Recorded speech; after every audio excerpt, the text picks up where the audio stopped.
Hello everyone, welcome to my class. So today we are going to discuss the most important topic for the seated examination paper 2. So the topic is heat.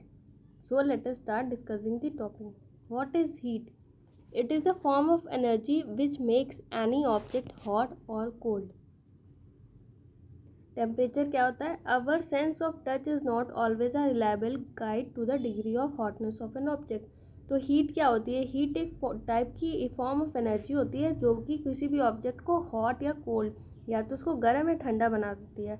और temperature क्या होता है? Temperature होता है our sense of touch. किसी भी चीज़ को touch करने से हमको ये पता चल जाता है कि वो हॉट है कि कोल्ड है. टेम्परेचर को हम कैसे मेजर करते हैं? टेम्परेचर को हम मेजर करते हैं सेल्सियस से. टेम्परेचर से हमें ये पता चलता है कि वो कोई भी चीज़ हॉट है कि cold. That is it is a measure of the degree of hotness of an object. Object की हॉटनेस और कोल्डनेस के बारे में पता चलता है. अब टेम्परेचर को मेजर करने के लिए हम क्या यूज़ करते हैं? तो टेम्परेचर को मेजर करने के लिए हम यूज़ करते हैं thermometer. So the device that is use for measuring temperature is called as thermometer. Heat is the cause of temperature. अब क्लिनिकल थर्मामीटर क्या होता है? क्लिनिकल थर्मामीटर वो थर्मामीटर होता है जिससे हम बॉडी का टेम्परेचर मेजर करते हैं, जिसकी रेंज होती है 35 डिग्री सेल्सियस से 42 डिग्री सेल्सियस तक. और नेक्स्ट आता है लेबोरेटरी थर्मामीटर. उसकी रेंज कितनी होती है? उसकी रेंज होती है from -10 degree Celsius to 110 degree Celsius. और हमारे जो नॉर्मल ह्यूमन बॉडी होती है उसका टेम्परेचर होता है 37 डिग्री सेल्सियस. तो ये जो मोस्ट इम्पॉर्टेंट पॉइंट है ना, क्लिनिकल थर्मामीटर, लेबोरेटरी थर्मामीटर और ह्यूमन बॉडी का टेम्परेचर क्या होता है, ये क्वेश्चंस एग्जाम्स में पूछ लिए जाते हैं. तो जो सॉलिड बॉडी होती है उसमें हीट ट्रांसफ़र कैसे होता है? तो जो सॉलिड बॉडी होती है उसमें हीट ट्रांसफ़र होती है कंडक्शन के प्रोसेस से. और जो लिक्विड और गैस होती है उसमें जो है हीट ट्रांसफ़र होती है कन्वेक्शन से.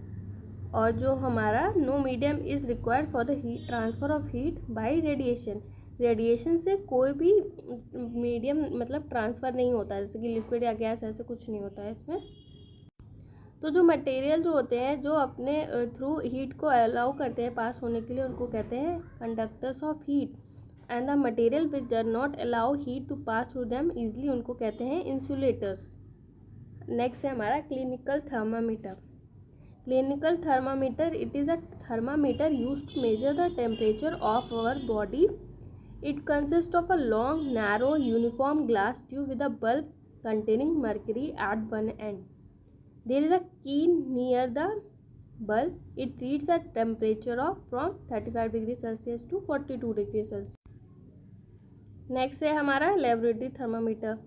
वो कैसा होता है? It is a thermometer use to measure the temperature of objects other than our body.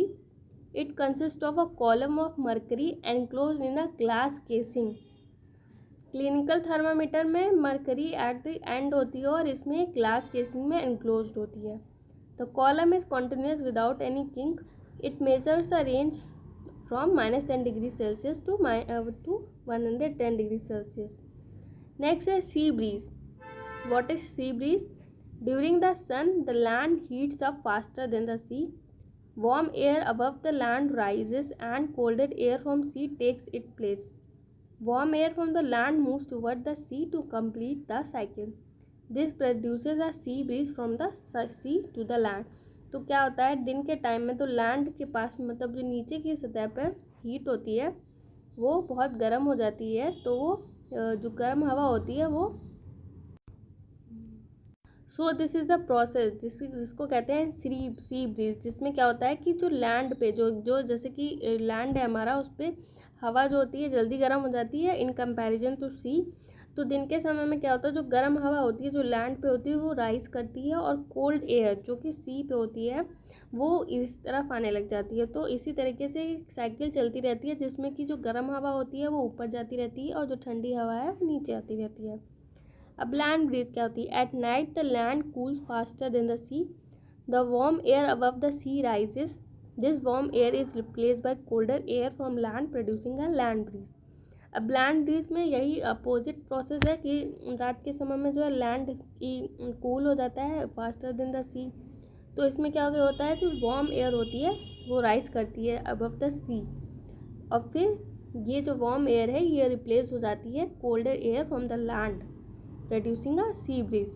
Next है transfer of heat. What is transfer of heat? Heat flows from a hotter object to a colder object until both the objects reach the same temperature. The heat flows from a body to a higher temperature to a body at lower temperature. There are three ways in which heat can flow from one object to another. These are conduction, convection and radiation.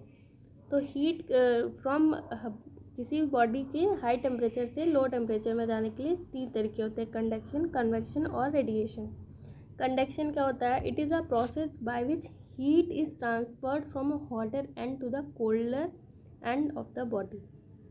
अब convection क्या होता है? It is a flow of heat through a liquid from places of higher temperature to the places of lower temperature by movement of the fluid itself. इसमें fluid move करता है from higher temperature to the place of lower temperature. अब radiation क्या होता है? It is a mode of transfer of heat in which energy is directly transferred from one place to another. It does not need any material medium. इसमें directly transfer होता है heat का, इसमें कोई भी मटेरियल मीडियम की ज़रूरत नहीं होती है और एक जगह से दूसरी जगह डायरेक्ट ट्रांसफ़र होता है। Dark colour object observe radiation better than the light coloured object. That is the reason we feel more comfortable in light colour clothes in the summer.